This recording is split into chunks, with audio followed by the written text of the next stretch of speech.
So, the last few months of Warzone have been a roller coaster, no doubt. From the finale of Verdansk to the disastrous launch of Caldera and Vanguard's integration to finally leveling out now just about 3 months later. But with Season 2, we got a healthy number of fixes where needed and a healthy number of solid quality of life changes. Today, I want to talk about what's still on deck, though, as big changes coming to Warzone that we're aware of and when you can expect them to be coming. So, as we go along, drop your thoughts down below. What are your thoughts of these changes coming? Good, bad, neutral, whatever the case, drop your thoughts below. But if you enjoyed the video, do me a favor, drop a like on it. And if you're new to the channel, hit the subscribe button to stay up to date with all things Warzone, Vanguard, and perhaps even Modern Warfare 2 here in the near future, pending any potential reveals. And finally, my friends over at G Fuel still have code Espresso bumped up to 30% off in celebration of the 2-year anniversary of Warzone. So if you'd like to pick something up for the very first time, pick up a restock, whatever the case, now is as best a time as any. But that said, let's jump into it. So firstly, let's talk about the building blocks here that we already saw put in place. We know that Season 1's launch of Warzone with the Vanguard integration with a new map of Caldera, probably one of the best examples of spaghetti code that we've seen in Call of Duty's history. It's apparent that a game that wasn't built to transcend more than just Modern Warfare, that after Black Ops Cold War's integration issues, adding another game on top of that would certainly cause a whole host of different fundamental problems. And that was something that did happen. It was like worst case scenario levels, absurd number of crashing issues, PS2 looking graphics where the map just wouldn't render in, tons of console bugs, you name it. A few weeks back, myself and a dozen other creators, press, streamers, and some of the biggest names you may know of in the gaming scene were all invited to a roundtable discussion with Warzone's leadership. This was also the same meeting where Pat Kelly, studio head at Infinity Ward, also inadvertently broke the news of a Modern Warfare 2019 sequel, a Warzone 2, among other things.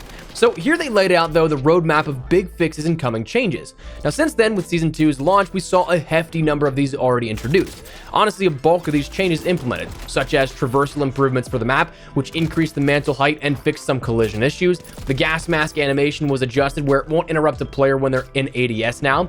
Armor plates now refill a full 100% of a plate instead of just burning through one plate to fill that sliver needed before the next air quote checkmark plate. Vehicles had a handling pass and reduction of collision with world items. The parachute was adjusted to allow for deployment at almost any height, just about. The only additional update that I'd like to see here is that if we can cut the chute at any point as well. Oftentimes the new jumps will let you jump, but you're kind of just stuck gliding at a height in which you can't do anything and you're a sitting duck for your enemy. Dead silence and stuns were entirely removed from Vanguard Royale. Stunned aim assist now scales properly and won't increase the strength. Fighter planes and gas canisters received nerfs. Anti-air cannons got buffs, and the final circle is less likely to end on peak. So that's the stated ones. There were more in the background, but like we mentioned, that's a solid start for Season 2 here and what we've seen implemented for already. But that isn't the point of the discussion here at this. What's still to come? For Season 2.5, we have a few that we've already touched on here a bit, but to be thorough, we'll mention them again. That includes the ability to control your down state upon being revived, meaning that you can control whether you come up either in a prone position or in a crouched position. Something that can be helpful if you're, say, behind cover and you don't want to get immediately taken out again by popping up to a crouch state. Not entirely sure how we'll be able to control that, like initiation-wise, but of course we'll see it introduced. We'll also see the ability to drop the gas mask, which is an interesting quality of life change and one that I think will be more situational than anything else.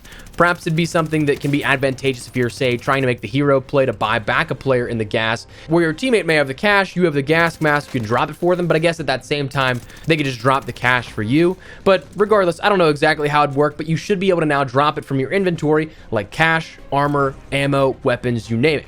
So that'll be a nice option to have. And then also we'll see the ability to pick up armor from another satchel, which is a huge change here that I'm very much so looking forward to. This is something that may be huge for perhaps accidental reasons, if we can call it that. For those that aren't aware, when you kill an enemy with a satchel, there's a total possibility of 16 plates that are available in their loot. 8 plates drop normally in that loot pool, but the satchel itself automatically applies a full 8 armor plates to any player that does not already have a satchel. So if they pick it up, they get a full 8 armor plates here. However, late game, if a team is already more looted up, all players may have satchels. If somebody runs over that armor to refill, they may take the rest of it. So you only have a total of 8 armor plates as opposed to the 16 to share with your squad, since you can't swap satchels or pick them up out of satchels. After this update, you should in theory be able to access those 8 armor plates, which is a huge change that can absolutely be beneficial for your gameplay. Now, I'm wondering if this is also going to tie in with the mentioned allow pickup and dropping of an armor satchel if already owned, and that seems to be what I think they do here for what this overall means, because as cool as I think that it would be to maybe take armor plates actually out of a satchel, that doesn't seem as straightforward, as simple as what we can already do with something, say the gas mask, where if you have a depleted gas mask but you still have 1 or 2 ticks, you can pick up another gas mask that may be fresh, either out of the buy station or off a dead player's loot pile to replenish that fully. That's kind of what I think will happen here at the satchel. Say if you have 1 armor piece left in the satchel, there's no armor plates on the ground, but there's a satchel, you can swap that out and get a full 8 armor plates out of that. But regardless, very much so looking forward to that change. Now, as for the timing of these changes in particular, mid-season's a bit less straightforward than just, say, Season 3 editions that we'll talk about here in a second, because we can't just look at the Battle Pass and be like, okay, these changes are happening in 45 days and a few hours and change, which, my word, 45 days still feels like so much time left. I know they added a few days on, but it just feels so long. But anyways, it's a bit more nuanced than that with the moving target of a mid-season update, because it doesn't necessarily have to be beholden to any specific timer. The educated guesses that we've discussed here on the channel, I think, still hold up, coming to a head as of not this upcoming week, but the following, either on the 22nd or the 24th, depending on if they want to launch something the afternoon on a Tuesday or a Thursday, like we've seen in most seasonal updates in the last couple of years. But with Season 2 being launched on the afternoon of a Tuesday, it's possible that that actually happens as well. And also, it was mentioned that date tentatively in our roundtable discussion with developers. But we also see this as quite possible because those playlist updates are actually listed on the Trello board until that week, and then we have a double XP event happening the following weekend after that, which usually follows larger updates or celebrates new content in a sense. So for me, that's when I'd expect to see it, either the 22nd or the 24th. Now, Season 3 is a bit further out into the future, but we do have a few changes already detailed here for us, including what I think is perhaps the biggest one: improved directional footstep audio. Now, footstep audio has always been the bane of Warzone's existence in terms of that technical stuff.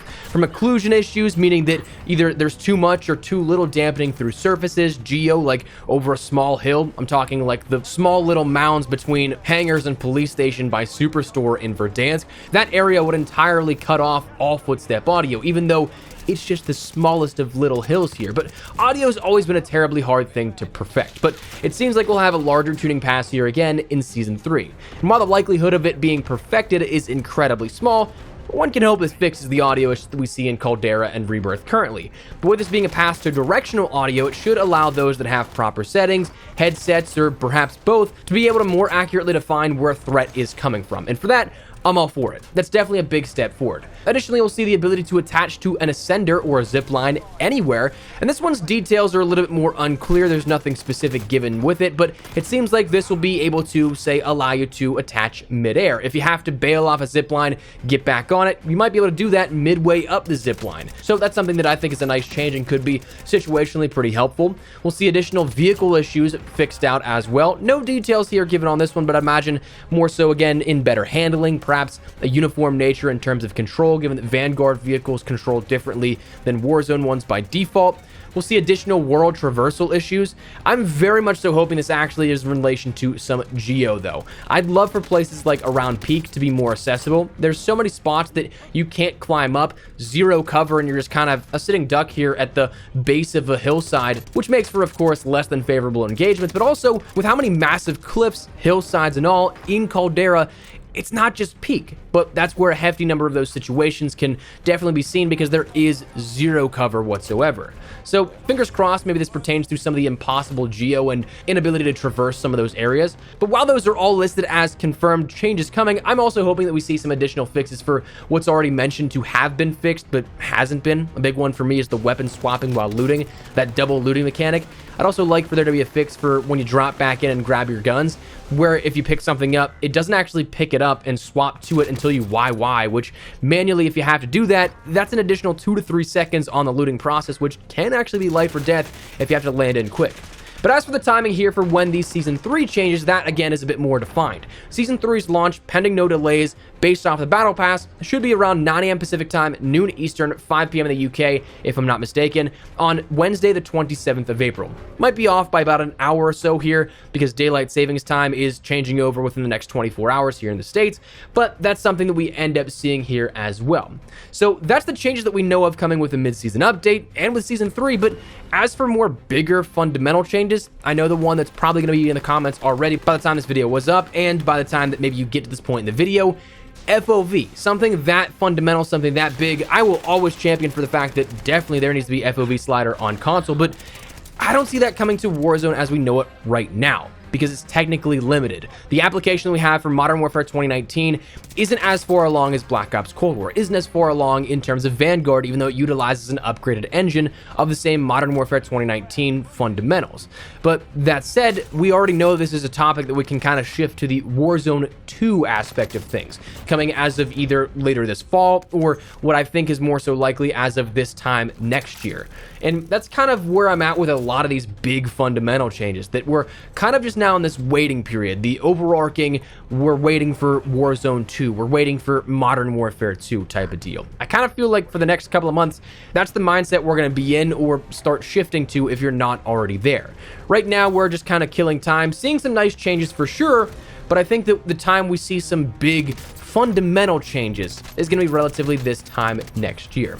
But for the time being, that's the big quality of life changes you can look out for within the mid-season update for Season 2 and beyond with Season 3. What lies in Season 3 Reloaded and beyond that, that's a mystery, but hopefully we get some worthy additions, changes, and things like that here over the course of the next year. But anyways, I wanted to fill you guys in on what you can expect here over the next couple of weeks, going into the next month or so, and hopefully it's proved insightful. But that said, that's where we're going to wrap it up, so I'd love to get your thoughts and feedback down there in the comment section down below. What are you guys thinking here of these changes? Looking forward to them, maybe not so much. And if you enjoyed the video, do me a favor, drop a like on the video. If you're new to the channel, hit that subscribe button so you don't miss a single thing regarding all things Warzone, Vanguard, maybe even Modern Warfare 2 content here coming in the near future, as well as a few retrospective videos we got planned on the channel. I think you guys will enjoy those. But if you're interested in any of that, hit the subscribe button. I'd love to have you in the community. But that said, thanks so much for watching. My name has been Espresso. I'll see you guys later. Take care and peace.